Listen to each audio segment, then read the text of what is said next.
తాజాంశాన్ని చూస్తున్నాం. విజయవాడలో కాంగ్రెస్ కార్యాలయం వద్ద ఉద్రిక్తత నెలకొంది. బీజేపీ కాంగ్రెస్ శ్రేణులు పరస్పరం దాడులు చేసుకున్నాయి. పార్టీ జెండా కర్రలు, నీళ్ల బాటిళ్లు, చెప్పులతో దాడి చేసుకున్నారు. కాంగ్రెస్ కార్యాలయం వద్ద పోలీసులు, బీజేపీ శ్రేణుల మధ్య తోపులాట జరిగింది. ఇక మరింత సమాచారం మా ప్రతినిధి మహేష్ ప్రత్యక్ష ప్రసారం ద్వారా అందిస్తారు.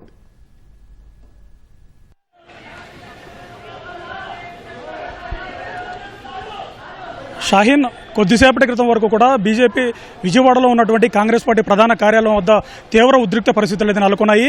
ఏదైతే నిన్న ఢిల్లీలో ఉన్నటువంటి ప్రధాని మోదీ నివాసాన్ని కాంగ్రెస్ పార్టీ శ్రేణులు ముట్టడించిన నేపథ్యంలో దానికి వ్యతిరేకిస్తూ ఇవాళ బీజేపీ రాష్ట్ర అధ్యక్షుడు మాధవ్ ఆధ్వర్యంలో కూడా విజయవాడలో ఈ పార్టీ శ్రేణులు అయితే నిరసనకు పిలుపునిచ్చాయి. విజయవాడలో ఉన్నటువంటి విజయ టాకీస్ ఆ ప్రాంతం నుంచి కూడా వీళ్ళందరూ కూడా నిరసనగా ఈ ప్రాంతాన్ని అయితే తరలివచ్చారు. బీజేపీ శ్రేణులందరూ కూడా బీజేపీ రాష్ట్ర అధ్యక్షుడు మాధవ్ నేతృత్వంలో అటు రాజీవ్ గాంధీ, అలాగే అటు రాహుల్ గాంధీ, ప్రియాంక గాంధీ, సోనియా గాంధీలకు వ్యతిరేకంగా నిరసన నినాదాలు చేస్తూ వాళ్ళందరూ కూడా ర్యాలీగా పార్టీ జెండాలు పట్టుకుని వాళ్ళందరూ కాంగ్రెస్ పార్టీ వైపుగా దూసుకొచ్చారు. ఇక్కడ కాంగ్రెస్ పార్టీ కార్యాలయంలోనికి వచ్చేసరికి ఒక్కసారిగా రెండు పార్టీల నాయకులందరూ, శ్రేణులందరూ కూడా పరస్పరం ఒకరికొకరు దాడులు చేసుకున్న పరిస్థితి నెలకొంది.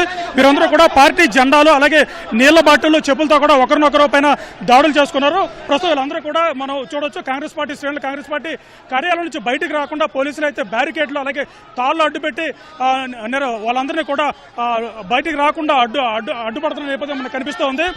నిన్న నీట్ పరీక్షను పురస్కరించుకుని వాళ్ళ నీటిలో అక్రమాలు జరిగాయి, అన్యాయాలు జరిగాయని చెప్పి కూడా ఏదైతే సీజేపీ పార్టీ ఆందోళన చేస్తుందో వాళ్ళందరికీ కూడా సంఘీభావం ప్రకటిస్తున్నామని చెబుతూ కాంగ్రెస్ పార్టీ శ్రేణులు నేనంతా కూడా ప్రధాని మోడీ నివాసాన్ని అయితే ముట్టడించాయి. దీనికి నిరసనగా ఇవాళ బీజేపీ శ్రేణులు అయితే పెద్ద ఎత్తున వీళ్ళందరూ కూడా ఇక్కడ చేరుకున్నారు. ప్రస్తుతం మనం చూడొచ్చు, జోరు వర్షంలో కూడా బీజేపీ శ్రేణులు కాంగ్రెస్ పార్టీ కార్యాలయం వద్ద వాళ్ళందరూ కూడా నిరసన తెలుపుతున్నారు. రోడ్డు మీద బైఠాయించారు. వాళ్ళందరూ కాంగ్రెస్ పార్టీ శ్రేణులకు, అలాగే రాహుల్ గాంధీకి వాళ్ళందరూ కూడా వ్యతిరేకంగా నినాదాలు చేస్తున్న పరిస్థితి మనకు కనిపిస్తోంది. ఏదైతే బీజేపీ పార్టీ అలా కావచ్చు, కేంద్ర ప్రభుత్వం కావచ్చు, నీటిలో జరిగిన అవకతవకలు ఏ అక్రమాలు ఉన్నాయో వాటన్నిటి మీద కూడా చర్యలు తీసుకుంది. నీటి పరీక్షను కూడా మళ్ళీ తిరిగి కండక్ట్ చేశారు. కండక్ట్ చేసిన తర్వాత రిజల్ట్ కూడా వచ్చిన తర్వాత ఇప్పుడు ఈ నీటి పరీక్షకు కారణం దీన్ని అడ్డుపెట్టుకుని వీళ్ళందరూ కూడా నిరసన చేయడాన్ని అయితే బీజేపీ శ్రేణులు తీవ్రంగా ఖండిస్తున్నామని చెప్పవచ్చు. ఇన్ని రోజులు గడిచిన తర్వాత ఇవాళ కాంగ్రెస్ పార్టీ దీన్ని ఇలాగా కాంగ్రెస్ విద్యార్థులను అడ్డుపెట్టుకుని ఇలా నిరసన పిలుపునివ్వడం అనేది దుర్మార్గాన్ని చెప్పి కూడా బీజేపీ రాష్ట్ర అధ్యక్షుడు మాధవ్ కొద్దిసేపటి క్రితం మనతో అన్నారు. వీళ్ళందరూ కూడా పార్లమెంటు సమావేశాలు జరుగుతున్న నేపథ్యంలో పార్లమెంటు సమావేశాలను అడ్డుకోవాలి, వాటికి విఘాతం కలిగించాలన్న ఉద్దేశంతో ఇప్పుడు కాంగ్రెస్ పార్టీ ఈ నీటి పరీక్షను తాజాగా విద్యార్థులను అడ్డుపెట్టుకుని ఇలాగ రోడ్లపైకి వచ్చింది. ప్రధాని మోడీ నివాసాన్ని కూడా ముట్టడించిందని చెప్పి కూడా వీళ్ళందరూ కూడా చెప్తున్నారు. ప్రస్తుతం బీజేపీ రాష్ట్ర అధ్యక్షుడు రోడ్డు పైన బైఠాయించి ఇక్కడ మాధవ్ నిరసన అయితే చేస్తూ ఉన్నారు.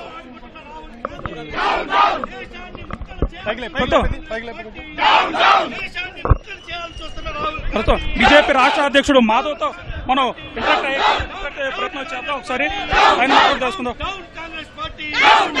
సార్ చెప్పండి, నీటి పరీక్ష గడిచి అడవులు అవుతోంది, దీన్నే మళ్ళీ పరీక్ష కూడా నిర్వహించారు, రిజల్ట్ కూడా వచ్చేసింది. అంటే ఈ నేపథ్యంలో ఇప్పుడు చేయడంలో ఆంతరం ఏంటంటారు కాంగ్రెస్ శ్రేణులు? కాంగ్రెస్ పార్టీ, కమ్యూనిస్ట్ పార్టీలు కలిసి ఈ దేశంలో అస్థిరత్వాన్ని తీసుకురావాలని, దేశాన్ని ముక్కలు చేయాలని, అలాగే దేశద్రోహ చర్యలు పాల్పడుతున్న శక్తులకి వాళ్ళకి ఊతం ఇవ్వాలని, బంగ్లాదేశ్లో, అలాగే నేపాల్లో, అలాగే శ్రీలంకలో జరిగిన ఏదైతే విద్యార్థుల యొక్క ఆందోళన ఉందో ఆ విధంగా ఈ దేశ విద్యార్థులందరూ కూడా ఈ దేశం అభివృద్ధి పదంలో నడుస్తుంటే దానిపై దాడి చేయాలన్నారు. ఈ దేశంలో ఒక్క విద్యార్థి కూడా ముందుకు రాలేదు. అప్పుడు ముఖ్యంగా లెఫ్ట్ సంబంధించిన సంస్థలన్నీ కలిసి ఇవాళ జంతర్ మంతర్ దగ్గర సోనం వాంగ్చుక్ నేతృత్వంలో ఈ యొక్క ధర్నా చేసే నేపథ్యం చేశారు. గతంలో అరెస్ట్ అయ్యాడు. 2007లో కాంగ్రెస్ హయాంలోనే ఆయన అరెస్ట్ అయ్యాడు యాంటీ నేషనల్ ఎలిమెంట్స్ కారణంగా. ఈ మధ్య కాలం 2 సంవత్సరాల క్రితం కూడా అరెస్ట్ అయ్యాడు. ఎందుకు అరెస్ట్ అయ్యాడు? చైనాకి నేను దారిస్తాను, భారతదేశం నాది ఒప్పుకోకపోతే నా యొక్క డిమాండ్స్ అని చెప్పాడు. ఆ విధంగా దేశ ద్రోహ చర్యలు పాల్పడుతున్న ఒక వ్యక్తి ఇవాళ జంతర్ మంతర్ దగ్గర ఏదైతే ధర్నా చేస్తున్నాడో ఆ ధర్నాకి ఎక్కడ కూడా అడ్డుకోలేదు. ఆయన నిరాహారదీక్ష చేశారు 15 రోజులు బట్టి, ఎవరు అడ్డుకోలేదు. ఇవాళ ఆయన ప్రాణ రక్షణ కోసం చర్యలు తీసుకున్నారు. ఇవాళ పార్లమెంట్ జరుగుతున్న సమయంలోనే ఎందుకు మీరు పార్లమెంట్ దాడి చేశారు? ఇవాళ కాంగ్రెస్ పార్టీని అడుగుతున్నాను, కాంగ్రెస్ మీకు అవకాశం ఉంది కదా పార్లమెంట్లో డిస్కస్ చేయాలి. మేము చెప్పడం జరిగింది, ఇవాళ మేము రెడీ నీటి పైన డిస్కస్ చేయడానికి. వాడిని వాళ్ళు సిద్ధం లేరు. ఎందుకంటే కాంగ్రెస్ హయాంలో 150 పైగా పేపర్లు లీక్ అయ్యాయి. పేపర్ లీక్ ఎప్పుడు జరిగినా కూడా ఆ పేపర్ లీక్ దాచే ప్రయత్నం చేశారు. దాని ఉన్న అక్రమార్కులందరినీ వాళ్ళు కనుక వాళ్ళు పక్కన పెట్టే ప్రయత్నం చేశారు. కానీ వాళ్ళ భారతీయ జనతా పార్టీ ఎప్పుడైతే అక్కడ పేపర్ లీక్ జరిగిందో అక్రమార్కులందరినీ అరెస్ట్ చేశారు. ఒక నిమిషంలో తెలిసింది. వెంటనే నిట్ని క్యాన్సిల్ చేశారు. మళ్లీ పరీక్ష నిర్వహించారు. పరీక్ష కూడా సక్రమంగా జరిగింది. ఏ విద్యార్థి కూడా ఆందోళన చేయలేదు. ఇవాళ దేశవ్యాప్తంగా ర్యాంకులు వచ్చాయి. రేపు సీట్లు రాబోతున్నాయి. ఇటువంటి తరుణంలో నిట్టు బాధితులని ఏ విధంగా చేస్తాం? 20 మంది విద్యార్థులు సరిపోయని చెప్పి అభూత కల్పనలు ఏ విధంగా చేస్తాం? ఆ విధంగా మాట్లాడుతున్న వాళ్ళ మాటలకి బలం చేకూరలేదని ఇవాళ కాంగ్రెస్ పార్టీ యొక్క నిజ స్వరూపం. ఇవాళ దీని వెనకాల ఉండే పెద్ద బొద్దింక రాహుల్ గాంధీ, మల్లికార్జున్ ఖర్గే వీళ్ళందరూ కలిసి ఏ విధంగా నరేంద్ర మోడీ గారి ఇంటిపైన దాడి చేస్తారు అని ప్రశ్నించడానికే ఇవాళ భారతీయ జనతా పార్టీ ఆంధ్రప్రదేశ్ ఆధ్వర్యంలో కాంగ్రెస్ పార్టీ యొక్క కార్యాలయం ముందు నిరసన తెలియజేసే కార్యక్రమం చేయడం జరిగింది. మేము ఎక్కడా కూడా ఈ పార్టీ కార్యాలయాలు దాడి చేసే సంస్కృతి లేదు. ఎవరిపైన కూడా బౌద్ధిక దాడులు చేయం. ఆ విధంగా నిరసన తెలియజేసి వెళ్ళడానికి వచ్చాం. దురదృష్టం ఏంటంటే కాంగ్రెస్ వాళ్ళు అది అర్థం చేసుకుని మా పైన దాడి చేశారు. మేము తప్పనిసరిగా కాంగ్రెస్ యొక్క ఆలోచన పద్ధతి ఏదేందో ఇవాళ 370 అధికారుల రద్దు కోసం ఏ విధంగా మాట్లాడతారు? ఇవాళ దేశాన్ని ముక్కలు చేస్తాననే విషయాలు అక్కడ మాట్లాడతారు. ఎటువంటి విధంగా అక్కడ ఉమర్ ఖాలిద్ లాంటి వ్యక్తి, అఫ్జల్ గురు యొక్క ఉరితీత వ్యతిరేకించిన వ్యక్తిని మీరు ఏ విధంగా సపోర్ట్ చేస్తారు? అరుంధతి రాయ్ లాంటి, ప్రకాష్ రాజ్ లాంటి ఏదైతే అర్బన్ నెక్సల్స్ ఉన్నారో వాళ్ళు మాట్లాడిన మాటలేంటి? భారత మాత గురించి మాట్లాడిన నీచమైన పదాలేంటి?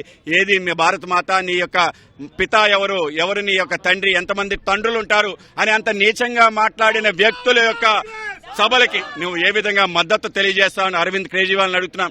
2013లో నువ్వు భారత్ మాతాకి ఏం చేయ కదా ఉద్యమం చేస్తావు. ఇవాళ ఆ ఉద్యమకారుల దగ్గరికి ఏ విధంగా వెళ్తామని ప్రశ్నిస్తున్నాం. ఇవాళ ఉమర్ అబ్దుల్లా అక్కడికి వెళ్ళాడని ప్రశ్నిస్తున్నాం. అలాగే రాహుల్ గాంధీ పైన నిరసన తెలియజేయడం కోసం ఈ కార్యక్రమం చేస్తాం. బీజేపీ పార్టీ శ్రేణుల మీద దాడి జరిగింది. దానికి సంఘీభావం ప్రకటిస్తూ మేము ప్రధాని నివాసాన్ని బొట్టించుకుంటున్నారు. దీన్ని ఏ విధంగా అర్థం చేసుకోవాలి? వాళ్ళు నిరసన పార్లమెంట్ ఉంది, ప్రైమ్ మినిస్టర్ ఉంటాడు, హోమ్ మినిస్టర్ ఉంటాడు. అక్కడ నిరసన తెలియజేయచ్చు. మీ ప్లే కార్డ్స్ పెట్టుకోండి. మీరు పార్లమెంట్ ముందు గాంధీ మహాత్ముడి యొక్క బొమ్మ ఉంటుంది, దాని మీద నిరసన తెలియజేయండి.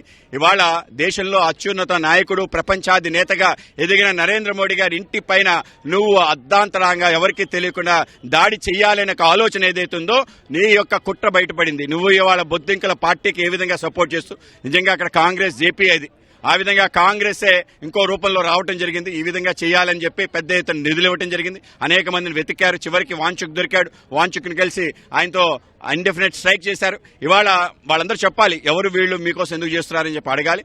ఈ రోజు మేము సిద్ధంగా ఉన్నాం. నీట్ పేపర్ లీక్ లో ఎవరైతే ఉన్నారో వాళ్ళందరినీ అరెస్ట్ చేయడం జరిగింది. వెంటనే పరీక్ష కూడా నిర్వహించారు.